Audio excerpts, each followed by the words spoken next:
വിശേഷം? എല്ലാവരും സുഖം തന്നെയല്ലേ? ഞാനിവിടെ സുഖമായിരിക്കുന്നു. അപ്പോൾ ഇന്ന് നമ്മൾ ചെയ്യാൻ പോകുന്നത് നമ്മുടെ സ്വന്തം നാടൻ കടല കുത്തിക്കാച്ചിയത്. അന്ന് ഞാൻ ഏതൊരു വീഡിയോയില് കടല കുത്തിക്കാച്ചെന്ന് പറഞ്ഞപ്പോൾ എന്തിട്ട് ചേച്ചി കടല കുത്തിക്കാച്ചെന്ന് ചോദിച്ചു ഒരുപാട് പേര് സംശയം പ്രകടിപ്പിച്ചിട്ടുണ്ടായിരുന്നു. ഒന്നുമല്ല മക്കളെ, നമ്മുടെ കടല ഉള്ളിയും മുളകും കുത്തിക്കാച്ചെന്നു പറയില്ലേ, അതായത് കടല മെഴുക്ക് പുരട്ടി, അത്രേ ഉള്ളൂ. നമ്മൾ തൃശ്ശൂർക്കാർ തന്നെ പല ഭാഷകളും പറയും. നിങ്ങൾ തെറ്റിദ്ധരിക്കാതിരുന്നാൽ മാത്രം മതി. അപ്പോൾ വളരെ നമ്മുടെ ജീവിതത്തിൽ, എൻ്റെ ജീവിതത്തിലെ എൻ്റെ വീട്ടിലെ അവിഭാജ്യ ഘടകങ്ങളിലൊന്നാണ് കടല കുത്തിക്കാച്ചിയത്. കഞ്ഞിയുടെ കൂടെ അതേപോലെ തന്നെ പുട്ടിൻ്റെ കൂടെ ഒക്കെ കഴിക്കും. അപ്പം നിങ്ങളെല്ലാവരും ചെയ്യുന്നതൊക്കെ തന്നെയാണത്. പക്ഷെ ഞാൻ ഇത് കടലയുടെ റെസിപ്പി ചെയ്തിട്ടില്ല, അതുകൊണ്ടൊന്ന് വിചാരിച്ചു ഞാൻ ചെയ്യണം, എന്തായാലും നിങ്ങൾക്കൊന്ന് ഷെയർ ചെയ്യാമെന്ന് വിചാരിച്ചു. അപ്പം എല്ലാവരും ചെയ്ത് നോക്കുക. ഇന്നലെ ഇട്ടിരുന്ന ശരവണഭവൻ തക്കാളി കുഴമ്പില്ലേ, അത് ഒരുപാട് പേര് ട്രൈ ചെയ്തിട്ട് എനിക്ക് ഫോട്ടോസൊക്കെ അയച്ചു തന്നിരുന്നു കേട്ടോ. ഞാൻ സത്യം പറഞ്ഞാൽ വിചാരിച്ചേ ഇല്ല നിങ്ങളിത് ഉണ്ടാക്കി നോക്കുന്നു. അതിൽ എനിക്ക് തോന്നുന്നു പുളി ഇഷ്ടപ്പെട്ട ഒരുപാട് കുട്ടികളുണ്ട്. അപ്പോൾ അവരൊക്കെ ട്രൈ ചെയ്ത് ഫോട്ടോസ് അയച്ചു തന്നതിന് ഒരുപാട് താങ്ക് യു. അപ്പോൾ ട്രൈ ചെയ്യാത്തവർ ട്രൈ ചെയ്യാൻ മറക്കരുത്. അതായത് നമ്മുടെ ന്യൂ ഇയർ ആണ് വരുന്നത്. അപ്പോൾ ന്യൂ ഇയറിന് നമ്മുടെ പുഡിങ്ങും അതുപോലെ തന്നെ CW റെസിപ്പീസ്, CW എന്ന് വെച്ച് കഴിഞ്ഞാൽ കറി വേൾഡ് കേട്ടോ. നമ്മൾ ചുരുക്കത്തിൽ ഇപ്പോൾ കുറേ പേര് VCW എന്ന് പറയാറുണ്ട്. അപ്പോൾ നിങ്ങൾക്ക് ഇഷ്ടമുള്ള പേര് വിളിക്കാം. CW എന്നാണ് നമ്മൾ മിക്കത് വിളിക്കാറ്. അപ്പോൾ CWന്റെ എല്ലാ റെസിപ്പീസും ട്രൈ ചെയ്ത് നോക്കുക. അതിനുശേഷം അഭിപ്രായം പറയാം. അപ്പോൾ ഒട്ടും വൈകാണ്ട് നമുക്ക് എങ്ങനെയാണ് നമ്മുടെ നാടൻ കടല കുത്തിക്കാച്ചിയത് തയ്യാറാക്കാം എന്ന് നോക്കിയിട്ട് വരാം. ഓക്കെ, അപ്പോൾ നമുക്ക് കറുത്ത കടല, അതായത് ബ്രൗൺ കടല, വറുത്തരച്ച കടലക്കറിക്ക് വയ്ക്കുന്ന കടല, അത് നമുക്ക് കുത്തിക്കാച്ചാം. അപ്പം അതിന് വേണ്ടിയിട്ട് ഞാനിവിടെ ഒരു ഗ്ലാസ്, അതായത് ഞാൻ എപ്പോഴും എടുക്കുന്ന ഐക്യ ഗ്ലാസ്സിൽ 240 ml ഗ്ലാസ്സിൽ അളന്ന് അതിൽ കല്ലൊക്കെ കളഞ്ഞതിന് ശേഷം സോക്ക് ചെയ്തിട്ടുള്ളതാണ്. ഇപ്പോൾ ഒരു 4 മണിക്കൂറായി ഞാനിപ്പോൾ ഇത് വെള്ളത്തിലിട്ടിട്ട്. ഓവർനൈറ്റ് സോക്ക് ചെയ്യുകയാണെങ്കിൽ അത് ഏറ്റവും നല്ലതാണ്. ഇപ്പം നിങ്ങൾ സോക്ക് ചെയ്യാൻ മറന്നിട്ടുണ്ടെങ്കിൽ ഒരു 10 മിനിറ്റ് നേരം നന്നായി തിളപ്പിച്ചെടുക്കുക. കൂടുതൽ വെള്ളത്തിലിട്ടതിന് ശേഷം എന്നിട്ട് കുക്കറിൽ വേവിച്ചെടുക്കാം. അങ്ങനെയായാലും കുഴപ്പമില്ല. പക്ഷേ എപ്പോഴും ഓവർനൈറ്റ് അല്ലെങ്കിൽ 4 മണിക്കൂർ 5 മണിക്കൂർ സോക്ക് ചെയ്യുന്നതാണ് ഏറ്റവും നല്ലത്. മറന്നു കഴിഞ്ഞാൽ മാത്രം നിങ്ങൾ മറ്റു ഓപ്ഷൻ ചെയ്താൽ മതി. അപ്പോൾ ഇത് നമുക്ക് ഇനി കുക്ക് ചെയ്യാൻ ഒരു കുക്കറിലോട്ട് ഇട്ട് കൊടുക്കാം. അപ്പോൾ കടലയ്ക്കൊക്കെ നല്ല സമയം എടുക്കും വെന്ത് കിട്ടാൻ വേണ്ടിയിട്ട്. അത് പ്രത്യേകിച്ച് ശ്രദ്ധിക്കുക. നമ്മൾ പരിപ്പൊക്കെ വേവുന്ന പോലെ എളുപ്പത്തിൽ വേവില്ല. അപ്പോൾ കുറച്ചധികം വെള്ളം വെച്ചതിന് ശേഷം ഒരു 8 or 10 വിസിലൊക്കെ വേണ്ടി വരും. പിന്നെ നിങ്ങളുടെ ഈ കടല എത്ര നേരം വെള്ളത്തിൽ കിടന്നു അതിനനുസരിച്ചും കുക്കിംഗ് ടൈമിൽ വ്യത്യാസം വരും. നന്നായിട്ട് വീർത്ത് വന്നിട്ടുണ്ടെങ്കിൽ പെട്ടെന്ന് തന്നെ അത് വെന്ത് കിട്ടും. ഓക്കെ, അപ്പോൾ നമുക്ക് ഇതിലേക്ക് 2 ഗ്ലാസ്സോളം വെള്ളം ഒഴിച്ചതിന് ശേഷം മീഡിയം ഫ്ലെയിമിലിട്ടതിന് ശേഷം 8 വിസിൽ കേട്ടോ. ഞാനിപ്പോൾ ചെയ്യാൻ പോകുന്നത്, അല്ലെങ്കിൽ നിങ്ങളുടെ കയ്യിൽ കിട്ടുന്ന കടല അനുസരിച്ച് മാറ്റം വരും വിസിലിൻ്റെ എണ്ണത്തിൽ. മാത്രമല്ല ഇപ്പോൾ 2 ടൈപ്പ് കടല നമുക്ക് വാങ്ങിക്കാൻ കിട്ടും. ബ്രൗൺ കടല വളരെ ചെറുതും അതേസമയം കുറച്ച് വലുതും. ഇതിപ്പോൾ ചെറിയ ടൈപ്പാണ്, പക്ഷേ ഞാൻ ശരിക്കും പ്രിഫർ ചെയ്യുന്നത് വലുതാണ് കേട്ടോ. എനിക്ക് ടേസ്റ്റ് കൂടുതൽ ഇഷ്ടം വലുതിൻ്റെയാണ്. പക്ഷെ എനിക്കിപ്പോൾ പ്രാവശ്യം കിട്ടിയത് ചെറുതായതുകൊണ്ടാണ് ഞാൻ ചെറുത് യൂസ് ചെയ്തിരിക്കുന്നത്. അപ്പോൾ വലുതാവുമ്പോൾ എന്താ ഗുണം എന്ന് വെച്ച് കഴിഞ്ഞാൽ ഭയങ്കരമായിട്ട് അങ്ങ് സോഫ്റ്റ് ആയിരിക്കും ഇത്. അതിലോട്ട് നമുക്ക് വെള്ളം ഒഴിച്ച് കൊടുക്കാം. കുക്കിങ്ങിന് ഉപയോഗിക്കുന്നത്, കുടിക്കാൻ ഉപയോഗിക്കുന്ന വെള്ളമാണ് കേട്ടോ. അങ്ങനെയുള്ള ഒരുപാട് പേര് ചോദിച്ചിട്ടുണ്ടായിരുന്നു പൈപ്പിലെ വെള്ളമാണോ അതേസമയം കുടിക്കുന്ന വെള്ളമാണോ ഉപയോഗിക്കുന്നതെന്ന്. ഞാൻ ചോറ് വെക്കാൻ മാത്രമാണ് സാധാരണ പൈപ്പിലെ വെള്ളം ഉപയോഗിക്കുന്നത്, കാരണം അത് ഊറ്റി കളയുന്ന കാരണം. പക്ഷേ ഇതൊക്കെ നമ്മൾ നല്ല വെള്ളമാണ് യൂസ് ചെയ്യേണ്ടത്. ഞാൻ 2 ഗ്ലാസ് നല്ല വെള്ളം ഒഴിച്ച് കൊടുത്തിട്ടുണ്ട്. ഇതിലോട്ട് നമുക്ക് അല്പം ഉപ്പിട്ട് കൊടുക്കാം. ഈ പരിപ്പ് കടലയൊക്കെ വേവിക്കുമ്പോൾ ഉപ്പ് ഇട്ട് കഴിഞ്ഞാൽ നന്നായി പിടിച്ചോളും. അതല്ലെങ്കിൽ ഈ കടലയിലോട്ടൊക്കെ ഉപ്പ് പിടിക്കാൻ കുറച്ച് സമയം എടുക്കും. ചിലർ പറയാറുണ്ട് ഉപ്പിട്ട് കഴിഞ്ഞാൽ കടലയൊക്കെ വേവാൻ സമയം പിടിക്കുന്നു. പക്ഷെ കുക്കറിലായതുകൊണ്ട് നമുക്ക് പ്രശ്നമൊന്നുമില്ല. പണ്ടൊക്കെ നമ്മൾ കുക്കറിലായിരുന്നില്ലല്ലോ, സാധാരണ പാത്രത്തിൽ വെച്ച് വേവിക്കുമ്പോൾ ഉപ്പിടാറുണ്ടായിരുന്നില്ല ഒരുമിച്ച്, പിന്നെയാണ് ഉപ്പിട്ടുകൊണ്ടിരുന്നത്. ഇപ്പോൾ ഞാൻ സാധാരണ കുക്കറിൽ വേവിക്കുമ്പോൾ ഉപ്പിട്ടിട്ട് തന്നെയാണ് വേവിക്കാറ്. അപ്പോൾ നമുക്കിനി ഇത് അടച്ച് വെച്ച് മീഡിയം ഫ്ലെയിമിൽ 8 or 10 വിസിൽ, അതിനുശേഷം പ്രഷറൊക്കെ കംപ്ലീറ്റ് പോയതിനു ശേഷം ഓപ്പൺ ചെയ്യാം. ഓക്കെ, അതെ, ഇപ്പോൾ നമ്മുടെ കടല ഞാൻ ഓപ്പൺ ചെയ്തിട്ടുണ്ട്. ഒരു 6 വിസിൽ വന്ന് ഞാൻ ഓഫ് ചെയ്തിട്ടുണ്ടായിരുന്നു. അതിനുശേഷം കംപ്ലീറ്റ് അതിൻ്റെ പ്രഷറൊക്കെ പോയതിനു ശേഷം ഞാൻ ഓപ്പൺ ചെയ്ത് നോക്കിയിട്ടുണ്ട്. നമുക്ക് നോക്കാം ഇത് എങ്ങനെ വെന്തിട്ടുണ്ടോ, എത്ര കുക്കായിട്ടുണ്ടോ എന്നുള്ള കാര്യം അറിയാൻ വേണ്ടിയിട്ട്. ജസ്റ്റ് എടുക്കുക, എന്നിട്ട് പ്രസ് ചെയ്ത് നോക്കാം. ഉണ്ടല്ലേ, പ്രസ് ചെയ്ത് നോക്കുമ്പോൾ നല്ലതായിട്ടങ്ങ് സോഫ്റ്റ് ആയിട്ട് മാഷായി കിട്ടുന്നുണ്ട്. അപ്പോൾ അതിൻ്റെ അർത്ഥം എന്താ, നന്നായി വെന്തിട്ടുണ്ടെന്നാണ് അതിൻ്റെ മീനിങ്. അപ്പോൾ നമുക്കിനി ഇതിലേക്കുള്ള ഉള്ളിമുളക് നമുക്ക് കുത്തിക്കാച്ചാം. ഓക്കെ, നല്ലോണം വേവണം കേട്ടോ. വെന്തിട്ടില്ലെങ്കിൽ കടല കറി വെച്ച് കഴിഞ്ഞാൽ, കടല കുത്തിക്കാച്ച് കഴിഞ്ഞാലും കടല എന്ത് കറി വെച്ച് കഴിഞ്ഞാലും ടേസ്റ്റ് ഉണ്ടാവില്ല. അതേസമയം ഓവറായിട്ട് അങ്ങ് ഉടഞ്ഞു പോകാനല്ല ഞാൻ ഉദ്ദേശിക്കുന്നത്, എന്നാലും അത്യാവശ്യം നന്നായി വേവണം. അപ്പോൾ ഇനി നമുക്ക് ഒരു കടായി വെക്കുക. കടായി ഒന്ന് ചൂടാവട്ടെ. കൂടുതൽ വെള്ളത്തിലുണ്ടെങ്കിൽ തുടച്ച് കളയുക, പെട്ടെന്ന് തന്നെ നമുക്ക് കാര്യങ്ങൾ എളുപ്പമാവും. അതിലോട്ട് നമുക്ക് ആവശ്യത്തിന് വെളിച്ചെണ്ണ ഒഴിച്ച് കൊടുക്കാം. അപ്പോൾ ഞാനിതിലേക്കൊരു 2 ടേബിൾ സ്പൂൺ വെളിച്ചെണ്ണ ഒഴിക്കുന്നുണ്ട് കേട്ടോ. ഇതിലേക്ക് കുറച്ച് വെളിച്ചെണ്ണ ഉണ്ടെങ്കിലാണ് ടേസ്റ്റ് ഉണ്ടാവുക ഈ കറിക്ക്. 1 ടേബിൾ സ്പൂൺ ആയിക്കഴിഞ്ഞാലും കുറവായിരിക്കും. വേണമെങ്കിൽ നിങ്ങളുടെ പ്രിഫറൻസ് അനുസരിച്ച് വെളിച്ചെണ്ണയുടെ അളവ് കുറയ്ക്കാം കേട്ടോ. പക്ഷേ ഞാനിപ്പോൾ 2 ടേബിൾ സ്പൂൺ വെച്ചിട്ടുണ്ട്. അതൊന്ന് ചൂടാവട്ടെ. മീഡിയം ഫ്ലെയിമിൽ ഇട്ടതിന് ശേഷം ചൂടാക്കാൻ വെക്കുക. അതിലേക്ക് കുറച്ച് ചെറുതാക്കി മുറിച്ച് കട്ട് ചെയ്ത് വെച്ചിരിക്കുന്ന കുറച്ച് കറിവേപ്പില ഞാൻ ചേർത്ത് കൊടുക്കാൻ പോവുകയാണ്. കറിവേപ്പില നിങ്ങൾക്ക് തനിയെ ഇടാം, പക്ഷേ ഞാൻ കുറച്ച് ചെറുതാക്കി ഇട്ട് കൊടുത്തിട്ടുണ്ട്. ജാൻ്റെ അമ്മ എപ്പോഴും അങ്ങനെ ചെയ്യുക, കറിവേപ്പില മുറിച്ചിടും. അപ്പോൾ നമ്മൾക്ക് കഴിക്കുന്ന കൂട്ടത്തിൽ കൂടെ കടലയുടെ കൂട്ടത്തിൽ കൂടെ നമ്മൾ അറിയാണ്ട് കറിവേപ്പിലയും കൂടെ കഴിച്ചു പോകും. കറിവേപ്പില ഏറ്റവും നല്ലതാണല്ലോ. ഇനി നമുക്കിതിലോട്ട് ഞാനിപ്പോൾ ഒരു 15 ചെറിയുള്ളി ചതച്ച് വെച്ചിട്ടുണ്ട് കേട്ടോ. ചെറിയുള്ളിയുടെ എണ്ണം കൂടുന്തോറും ടേസ്റ്റ് കൂടും നമ്മുടെ കറിയുടെ. അപ്പോൾ ചെറിയുള്ളി ഇല്ല എന്നുണ്ടെങ്കിൽ സവാള നിങ്ങൾക്ക് ചേർത്ത് കൊടുക്കാം. ചെറിയുള്ളി കടല കുത്തിക്കാച്ചുന്നതിന് കൂടുതൽ എമൗണ്ട് ഞാൻ ഇടാറുണ്ട്, കാരണം അതാണ് അതിൻ്റെ ടേസ്റ്റ്. ഇപ്പോൾ ഒരു 15 ചെറിയുള്ളി ഇല്ല എന്നുണ്ടെങ്കിൽ 10 ആയാലും മതി. അതല്ല എന്നുണ്ടെങ്കിൽ സവാള, ഒരു വലിയ സവാള ചെറുതാക്കി കട്ട് ചെയ്തിട്ട്, സ്ലൈസസ് ആക്കാൻ പാടില്ല, ചെറുതാക്കി മുറിച്ചിടുന്ന സവാളയാണെന്നുണ്ടെങ്കിൽ കേട്ടോ. ഒന്ന് വഴറ്റി കൊടുക്കുക. ജസ്റ്റ് ഒന്ന് അതിൻ്റെ പച്ചമണം മാറുന്ന സമയത്ത് നമുക്ക് ഇതിലോട്ട് ചതച്ച മുളകും കൂടെ ചേർത്ത് കൊടുക്കാം. ചതച്ച മുളക് അല്ല എന്നുണ്ടെങ്കിൽ മുളക് പൊടി ആയാലും മതി. എല്ലാ കുത്തിക്കാച്ചുന്ന റെസിപ്പിയും സെയിം തന്നെയാണ്, പക്ഷെ ഓരോന്നിനും അതിൻ്റെതായ അളവുകളുണ്ടെന്ന് മാത്രമല്ല നമ്മളുടെ ഓരോ മെഴുക്കുവരട്ടിയും നമ്മളുടെ ഓർമ്മകളുടെ ഒരു ഭണ്ഡാരമാണ് അല്ലേ. നമ്മുടെ കുട്ടികൾക്ക് കൈമോശം വന്നു പോയിട്ടുള്ള ഒരേ ഒരു സംഭവമാണ് ഓർമ്മകൾ. നല്ല ഓർമ്മകൾ നമ്മളെ കുട്ടികൾക്ക് ഇല്ല സത്യം പറയുകയാണെങ്കിൽ. അപ്പോൾ ഈ കടല മെഴുക്കുവരട്ടി എന്നൊക്കെ പറയുമ്പോൾ എൻ്റെ മനസ്സിലോട്ട് ഓർമ്മ വരുന്നത് ഞാൻ 5ാം ക്ലാസ് 6ാം ക്ലാസ്സിലൊക്കെ പഠിക്കുന്ന സമയമാണ്. പറയല്ലേ, എൻ്റെ നാട്ടിലെ വീട്ടിൽ സ്ഥിരമായിട്ട് രാത്രി കഞ്ഞിയാണ്. അപ്പോൾ എന്തായാലും ആഴ്ചയിൽ 2 പ്രാവശ്യമെങ്കിലും ഈ കടല മെഴുക്കുവരട്ടി നമ്മൾ രാത്രി കഞ്ഞിയുടെ കൂടെ കഴിക്കുന്നതാണ്. പക്ഷേ എൻ്റെ ഓർമ്മകൾ അതിനേക്കാളും കൂടുതൽ പച്ച പിടിച്ച് നിൽക്കുന്നത് എന്താണെന്നറിയാമോ?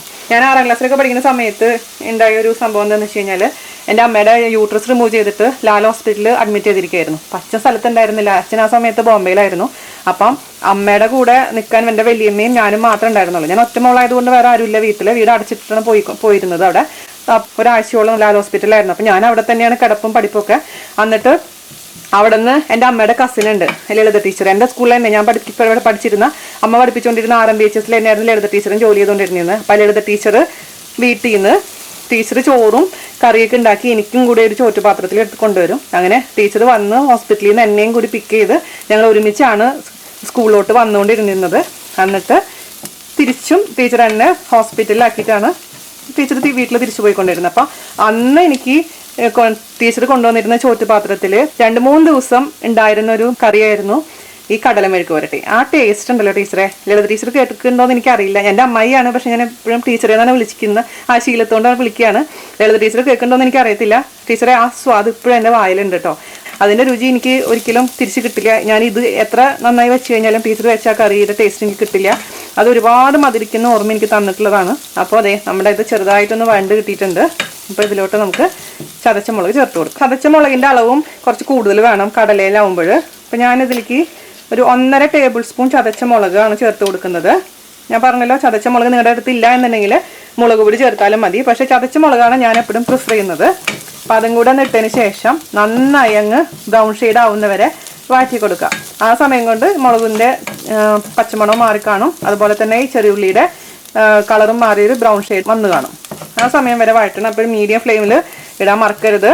അല്ലാന്നുണ്ടെങ്കിൽ പെട്ടെന്ന് തന്നെ ഇത് കരിഞ്ഞു പോകും. ഞാൻ എപ്പോഴും എടുത്ത് പറയുന്നുണ്ട്, പക്ഷേ നിങ്ങളത് ശ്രദ്ധിക്കാത്ത പലരും ഇപ്പോഴും ഉണ്ടെന്ന് എനിക്കറിയാം. അപ്പോൾ ഈ സമയത്ത് കടലയുടെ ടേസ്റ്റ് ഒന്ന് നോക്കുക. ഉപ്പ് കുറവാണെന്നുണ്ടെങ്കിൽ ഈ കൂട്ടിലോട്ട് കുറച്ച് ഉപ്പിട്ട് കൊടുക്കണം കേട്ടോ. അതിൽ ഇച്ചിരി ഉപ്പ് കുറവാണ് കേട്ടോ. അപ്പോൾ ഈ സമയത്ത് ഇതിലേക്ക് കുറച്ച് ഉപ്പ് ചേർത്ത് കൊടുക്കുക ഈ ഉള്ളിയുടെ കൂട്ടിലോട്ട്. അപ്പോൾ ഉള്ളിയിൽ നന്നായിട്ട് അങ്ങ് ഉപ്പ് പിടിച്ചോളും. പിന്നെ ഇതിൽ ഞാൻ എൻ്റെ വീട് സ്കൂളിൻ്റെ അടുത്തായതുകൊണ്ട് വളരെ അപൂർവമായിട്ടാണ് ഞാൻ പൊതിച്ചോറൊക്കെ കൊണ്ടുവരുന്നുള്ളൂ. അപ്പോൾ മിക്ക എൻ്റെ ഫ്രണ്ട്സൊക്കെ ഈ ചോറ് മാത്രം തുറക്കുമ്പോൾ ഒന്നില്ലെങ്കിൽ പയറ് മെഴുക്കുവരട്ടി, അല്ലെങ്കിൽ കടല മെഴുക്കുവരട്ടി, അല്ലെങ്കിൽ പരിപ്പ് ഉലർത്തിയത്, അങ്ങനെയൊക്കെയാണ് സ്ഥിരം. അതിലൊരു മുട്ട ഉണ്ടാവും, ചിലപ്പോൾ പപ്പടം ഇങ്ങനെ തണുത്ത് ഇങ്ങനെ കവർ ചെയ്ത് വെച്ചിട്ടുണ്ടാവും. ആ ചോറും പാത്രം തുറക്കുമ്പോഴത്തെ ഒരു രക്ഷയില്ല. ഞാൻ പറഞ്ഞാൽ ഭയങ്കര സെൻഡ് ചെയ്ത് പോകും, ശരിയാവില്ല.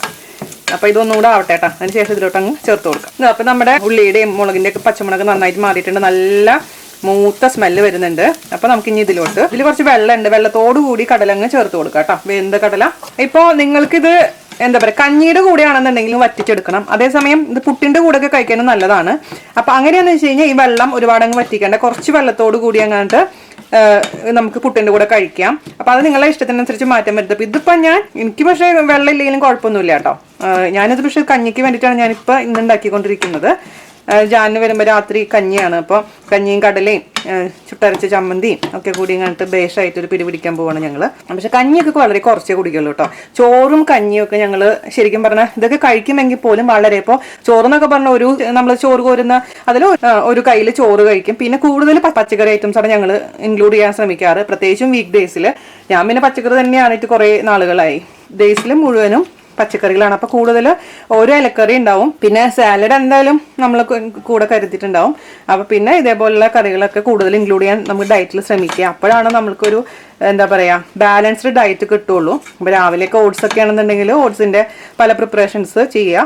അപ്പോൾ ചോറ് കഴിക്കാനാണ് വിരോധമൊന്നുമില്ല, പക്ഷേ ചോറിൻ്റെ അളവ് നമ്മൾ കുറയ്ക്കുക. നമ്മൾ മലയാളികൾ എപ്പോഴും എന്താ ചെയ്യുക, ഒരു പറ ചോറും കുറച്ച് കറികളാണല്ലേ കഴിക്കാറ്. പക്ഷേ നേരെ തിരിച്ചാണ് നമ്മൾ ആക്ച്വലി ചെയ്യേണ്ടത്. ചോറിൻ്റെ അളവ് കുറയ്ക്കുക, കറികളുടെ എമൗണ്ട് കൂട്ടുക. അത് നിങ്ങളൊന്ന് ശ്രമിച്ച് നോക്കുക. ഒരുപാട് പേര് ഇപ്പം എൻ്റെ അടുത്ത് ഡയറ്റിൻ്റെ ടിപ്സൊക്കെ ചോദിക്കുന്നുണ്ട്. അപ്പം ഞാൻ എനിക്ക് തരാൻ പറ്റുന്ന ഒരു ചെറിയൊരു ടിപ്പ് ഇതാണ്. അപ്പോൾ നന്നായിട്ടൊന്ന് തിളക്കട്ടെ. ഞാൻ എന്താ ചെയ്യേണ്ടതെന്ന് വെച്ച് കഴിഞ്ഞാൽ കുറച്ച് എമൗണ്ട്, ഒരു അരച്ചൊന്നും ചേർക്കാൻ പാടില്ല കേട്ടോ സാധനങ്ങളൊന്നും ഒരിക്കലും.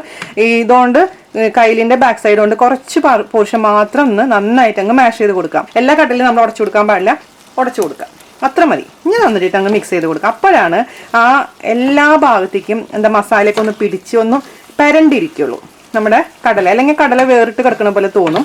അങ്ങനെ ആവാൻ പാടില്ല. കടല കാണുമ്പോൾ തന്നെ ഒരു ലുക്ക് ഉണ്ടാവണം, കാണാനും ലുക്ക് ഉണ്ടാവണം, അതേസമയം കഴിക്കാനും ടേസ്റ്റ് ഉണ്ടാവണം. ചില റെസ്റ്റോറൻറ്റിലൊക്കെ പോയി കഴിഞ്ഞാൽ കാണാൻ അടിപൊളിയായിരിക്കും, പക്ഷേ അറിയാലോ എൻ്റെ ബാങ്കോക്ക് അനുഭവം, കാണാനൊക്കെ ഭയങ്കര ലുക്കാണ്, പക്ഷെ കഴിക്കാൻ പറ്റില്ല എന്ന് മാത്രം. അതുപോലെ ആവരുത്, രണ്ടും നന്നായിരിക്കണം. അപ്പോൾ ഇതിൻ്റെ വെള്ളമൊക്കെ ഒന്ന് വറ്റട്ടെ. ഞാൻ പറഞ്ഞല്ലോ, പുട്ടിനാണെന്നുണ്ടെങ്കിൽ ഈ പരിവാകുമ്പോൾ നിങ്ങൾക്ക് ഓഫ് ചെയ്ത് മാറ്റി വയ്ക്കാം. ഓക്കെ, അതേസമയം കഞ്ഞിക്കാണെന്നുണ്ടെങ്കിൽ കുറച്ചും കൂടി വറ്റി അതിന് ശേഷം നമുക്ക് ഓഫ് ചെയ്യാം. ഓക്കെ, ഇത് മതി. അപ്പോൾ നമുക്ക് ഓഫ് ചെയ്യാം. കാരണം നമ്മൾ കഞ്ഞിയുടെ കൂടെ ഒക്കെ കഴിക്കുമ്പോൾ ചെറുതായിട്ടൊന്ന് ലൂസ്, ഓവർ ലൂസല്ല ഞാൻ ഉദ്ദേശിക്കുന്നത്.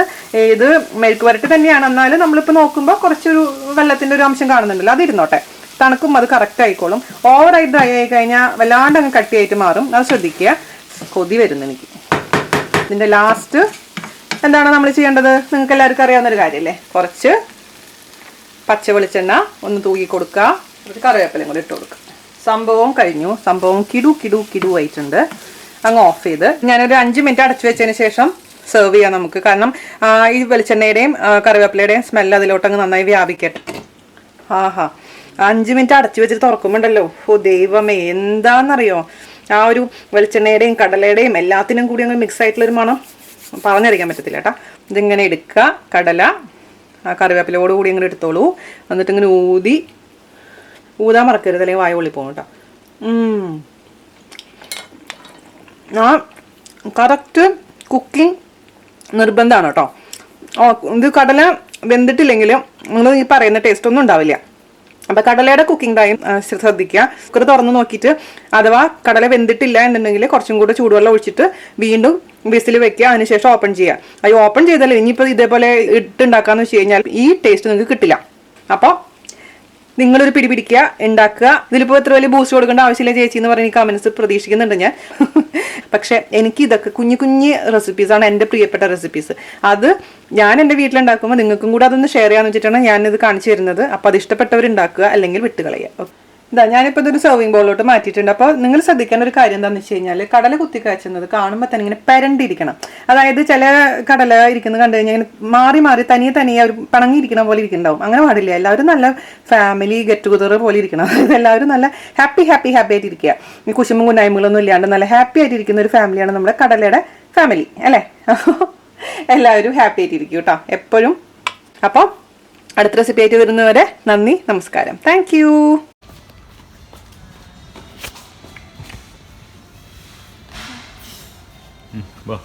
Go. Give it to me.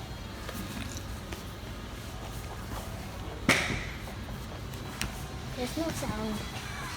Then what were you doing with all this? So if there was no sound. He off the music. You offed it. You pressed the pause button for the music.